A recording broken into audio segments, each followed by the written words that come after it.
دراصل اس وقت فارسی زبان صرف شاہی زبان تھی، جبکہ اردو تقریباً ہر عام ہندوستانی پڑھنا لکھنا جانتا تھا، جس کی وجہ سے شاہ عبد القادر نے قرآن کا اردو میں ترجمہ کیا۔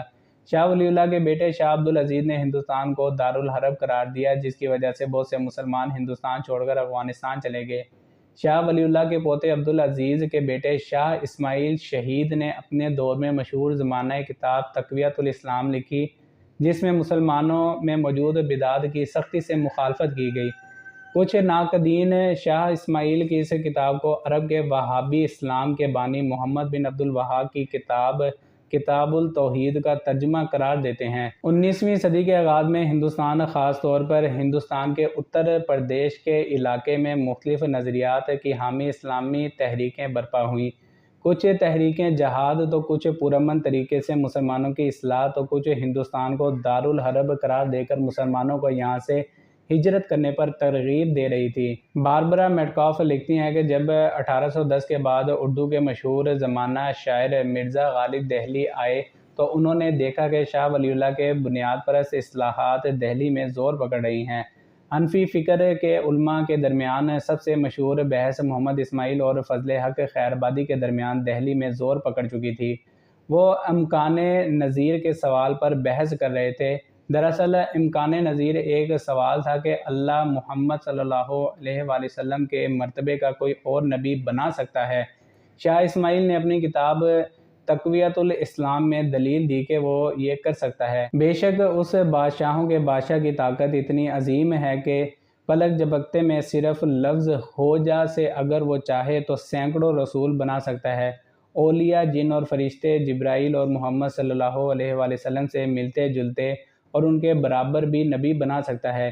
اس پر علامہ فضل حق خیرآبادی نے شاہ اسماعیل کے اس نظریے کی سخت مخالفت کی اور اس نظریے کو حضرت محمد صلی اللہ علیہ وآلہ وسلم کی شان میں گستاخی قرار دیا۔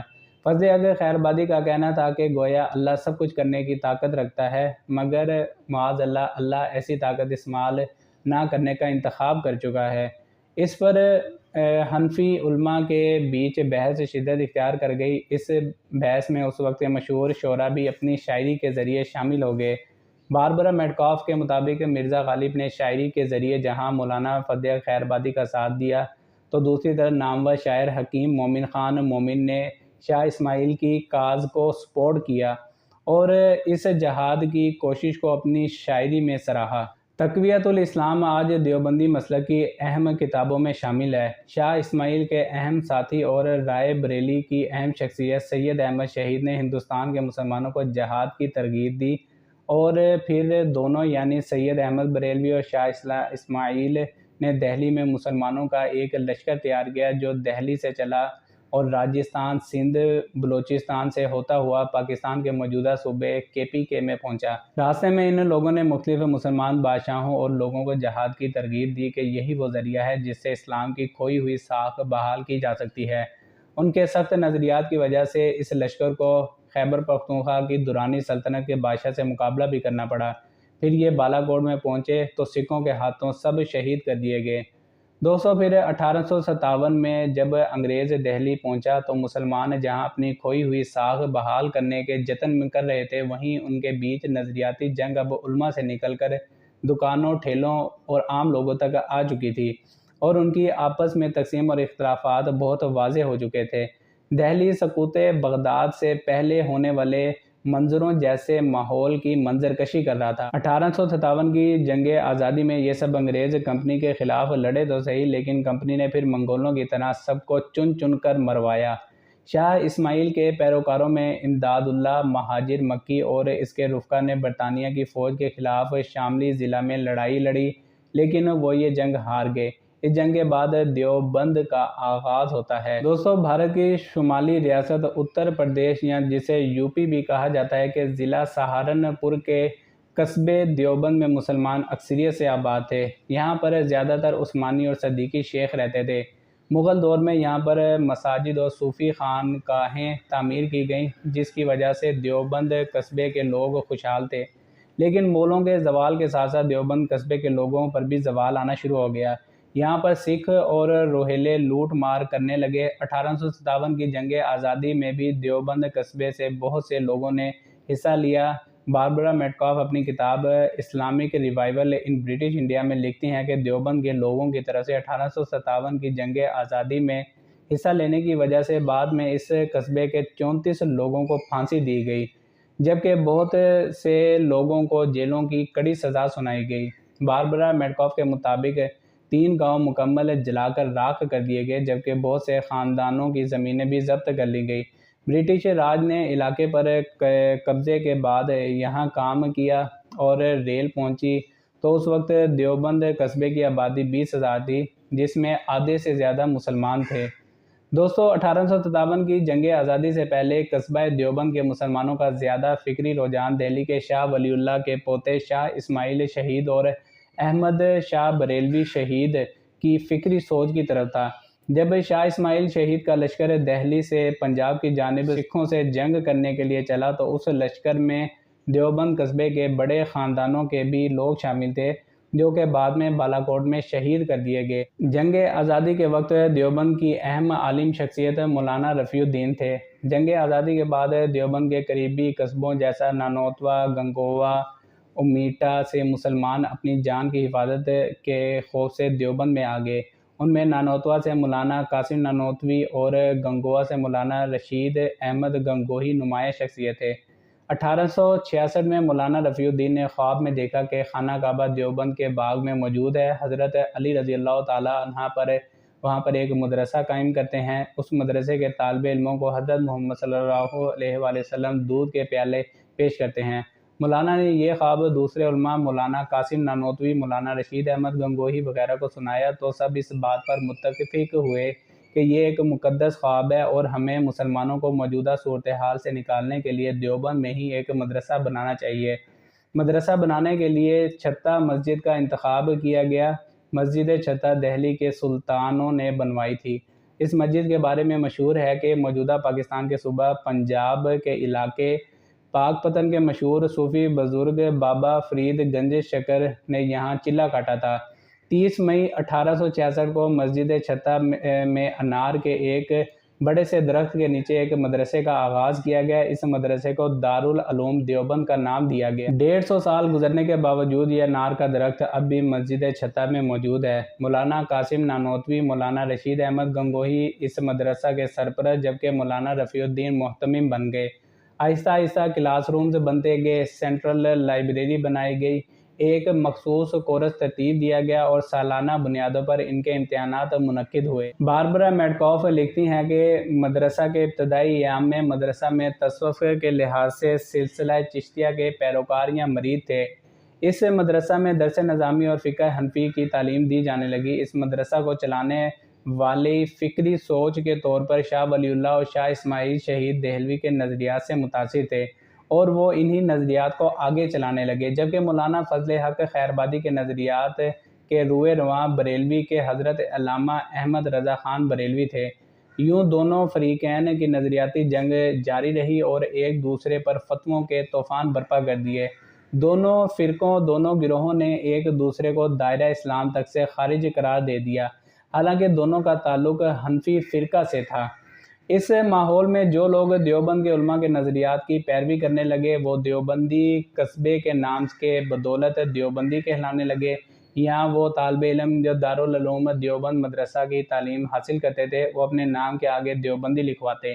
جیسا کہ دوستوں ہندوستان میں یہ رواج تھا کہ مشہور لوگ اپنے نام کے ساتھ اپنے قصبے یا اپنی درسگاہ کا نام لکھوانا فخر محسوس سمجھتے تھے۔ اس طرح اعلیٰ حضرت اپنے نام کے ساتھ اپنے شہر کی نسبت سے بریلوی لکھواتے تھے تو ان کے رفقا اور ان کے نظریات کی پیروی بھی اپنے ساتھ پیروکار بھی بریلوی لکھوانے لگے۔ آہستہ آہستہ دیوبندی فکر ہندوستان اور اس کے ملحقہ علاقوں میں پھیل گئی۔ امریکہ میں 9/11 کے واقعے کے بعد افغانستان پر امریکی حملے کے بعد دیوبندی نظریات پوری دنیا میں توجہ کا مرکز بنے، کیونکہ اس وقت افغانستان میں موجودہ Taliban Deobandi school of thought کے پیروکار تھے۔ اس کے بعد پاکستانی طالبان بھی دیوبندی مسلک سے ہی تعلق رکھتے تھے۔ ثاقب اکبر اپنی کتاب میں لکھتے ہیں کہ بعد میں دیوبندی مسلک بھی مذہبی عقائد کے حوالے سے 2 گروپوں میں تقسیم ہو گیا۔ ایک حیاتی دیوبندی جن کا نظریہ ہے کہ حضور پاک صلی اللہ علیہ وسلم اپنے انتقال کے بعد اپنی قبر مبارک میں حیات ہیں، جبکہ دوسرا گروہ مماتمی دیوبندی ہیں جو کہ حضرت محمد صلی اللہ علیہ وسلم کے انتقال کے بعد ان کی قبر مبارک میں حیات کے قائل نہیں۔ تاہم دیوبندیوں میں اکثریت حیاتی دیوبندیوں کی ہے۔ اگر دیوبندی عقائد کی بات کی جائے تو دیوبندی اسلام کے تمام بنیادی عقائد اور ارکان اسلام پر مکمل ایمان رکھتے ہیں، تاہم کچھ چیزیں ایسی ہیں جو انہیں دوسرے مسلک سے یعنی کہ بریلوی سے مختلف کرتی ہیں۔ اس بارے میں ثاقب اکبر اور باربرا میٹکاف اپنی کتاب میں لکھتے ہیں کہ دیوبندی مسلک کے چیدہ عقائد یہ ہیں جو انہیں دوسرے فرقوں سے مختلف کرتے ہیں۔ سب سے پہلے دیوبندی فرقہ حنفیہ کی پیروی کرتے ہیں، جس کی وجہ سے اہل سنت والجماعت میں شامل ہیں اور اس طرح وہ اہل حدیث سے مختلف ہیں۔ دوسرا نمبر، دیوبندی حضور اکرم صلی اللہ علیہ وسلم کے میلاد منانے کو بدعت مانتے ہیں۔ ان کے نزدیک جو کام حضور پاک صلی اللہ علیہ وسلم کی حیات میں نہیں ہوا، صحابہ، تابعین، تبع تابعین کے دور میں نہیں ہوا، وہ اب کیسے جائز ہو سکتا ہے۔ نمبر 3، تصوف اور اولیاء کے بارے میں دیوبندی مکتبہ فکر کا کہنا ہے کہ وہ اولیاء کی عزت و تکریم پر مکمل یقین رکھتے ہیں، لیکن اللہ کے بجائے ڈائریکٹ پیروں سے مانگنا، ان کے مزاروں پر غیر شرعی رسومات انجام دینا جو قرآن و سنت کے منافی ہوں، تو وہ ان چیزوں کو نہیں مانتے۔ نمبر 4، وفات کے بعد تیسرا، 7واں، 10واں، 40واں اور ان موقعوں پر ختم پڑھنا اور خیرات کرنے کو مروجہ طریقوں سے کرنا درست نہیں سمجھا جاتا، جبکہ تعزیت کے لیے جانا جائز ہے۔ اہل حدیث کی طرح دیوبندی مسلک بھی فوت شدگان کی قبروں پر پختہ بنانے، ان پر مینار تعمیر کرنے، چار دیواری بنانے وغیرہ جیسے اقدامات کی نفی کرتے ہیں۔ نمبر 5، نماز تراویح میں 20 رکعت تراویح پڑھنے کے قائل ہیں۔ نمبر 6، دیوبندی چونکہ حنفی فقہ کے پیروکار ہیں، اس لیے اس کے ماننے والے ٹرپل طلاق یعنی خاوند کی طرف سے ایک وقت میں کہے گئے طلاق کے 3 لفظ پر خاوند اور بیوی میں پکی طلاق ہو جاتی ہے اور بعد میں وہ آپس میں رجوع نہیں کر سکتے۔ ٹرپل طلاق کے بعد کچھ علماء لوگوں کو حلالہ کا مشورہ بھی دیتے ہیں اور حلالہ کر بھی دیتے ہیں، تاہم دیوبندی علماء حلالہ کی سختی الفاظ میں مخالفت کرتے ہیں اور اسے گناہ کبیرہ مانتے ہیں۔ 1920 میں آ کر جب ہندوستان میں سیاست زور پکڑنے لگی تو دیوبند علماء نے بھی اپنی ایک علیحدہ سیاسی جماعت جمعیت علماء ہند کے نام سے بنائی، تاہم اس وقت جمعیت علماء ہند کی سیاسی وابستگی آل انڈیا نیشنل کانگریس کے ساتھ تھی۔ اس پر دیوبندی علماء کا کہنا تھا کہ چونکہ کانگریس اور جمعیت علماء دونوں انگریز مخالف ہیں، اس لیے انہوں نے اپنی مشترکہ دشمن کی وجہ سے کانگریس کا ساتھ دیا اور مسلم لیگ کی علیحدہ ملک بنانے کے مطالبے کی مخالفت کرنے لگے۔ اس پر علماء دیوبند کا کہنا تھا کہ چونکہ انگریزوں نے مسلمانوں سے ہندوستان لیا تھا، اس لیے اب انگریزوں کے جانے کے بعد مسلمان پورے ہندوستان کے وارث ہیں۔ انہوں نے ہندوستان کے ایک چھوٹے سے ٹکڑے پر مسلمانوں کو ہندوستان کے ایک چھوٹے سے ٹکڑے پر ٹرکایا نہیں جا سکتا۔ ثاقب اکبر اپنی کتاب پاکستان کے دینی مسالک میں لکھتے ہیں کہ تقسیم کے وقت علماء دیوبند 2 حصوں میں تقسیم ہو گئے، ایک وہ جو کانگریس کے ہم نوا جمعیت علماء ہند کے نام سے بھارت میں مقیم رہے، جبکہ دوسرے پاکستان کے ہم نوا تھے جنہوں نے 1945 میں آ کر علیحدہ سیاسی جماعت جمعیت علماء اسلام کے نام سے بنائی، جن کے روح رواں مولانا شبیر احمد عثمانی صاحب تھے۔ اس کے ساتھ ساتھ انہیں مولانا اشرف علی تھانوی کی بھی تائید حاصل تھی۔ قیام پاکستان کے بعد دیوبند فکر پاکستان میں بہت حاوی رہی۔ مولانا شبیر احمد عثمانی قائد اعظم کے دست راست بن گئے، بعد میں جمعیت علماء اسلام کے مفتی محمود اور پھر ان کے بیٹے مولانا فضل الرحمان کا پاکستانی سیاست میں بہت ہی زیادہ اہم کردار ہے۔ دوستو، ایک اندازے کے مطابق پاکستان میں تقریباً 35,000 مدارس موجود ہیں، جن میں سے 18,000 سے زیادہ مدارس دیوبند مکتبہ فکر کے ہیں۔ ان میں سے 12 سے 13,000 مدارس مولانا فضل الرحمان کی جماعت جمعیت علماء اسلام کے تحت کام کر رہے ہیں، جس کی وجہ سے مولانا کے پاس ایک بہت بڑی اسٹریٹ پاور موجود ہے۔ اس کے علاوہ تبلیغی جماعت جو کہ دنیا کی سب سے بڑی ریلیجیس پریچنگ موومنٹ سمجھی جاتی ہے، اس کا تعلق بھی دیوبند جماعت سے ہے۔ دیوبند پاکستانی آبادی کا تقریباً 25% سے زیادہ ہیں۔ دوستو، آپ سے گزارش ہے کہ اگر آپ دیوبندی مسئلہ کے بارے میں مزید کچھ جاننا چاہتے ہیں تو میری آپ سے ریکویسٹ ہے کہ آپ مجھے کومنٹ باکس میں لکھ کر ضرور میری رہنمائی فرمائیں۔ اگر آپ کو یہ ویڈیو اچھی لگی ہے تو ویڈیو کو دوستو میک شور کریں، لائک ضرور کریں، ویڈیو کو اپنے دوستوں کے ساتھ شیئر کریں چینل پر نئے ہیں تو میک شور کہ چینل کو سبسکرائب ضرور کریں۔ میرے چینل کو سبسکرائب کرنے کا فائدہ یہ ہے کہ میری اس چینل سے جو بھی انکم جنریٹ ہوگی وہ میں اپنے سبسکرائبر میں ڈسٹریبیوٹ کر دیا کروں گا۔ اپنا بہت سارا خیال رکھیے گا، ملتے ہیں نیکسٹ ویڈیو میں۔ ٹل دین اپنا خیال رکھیے گا۔ اللہ حافظ۔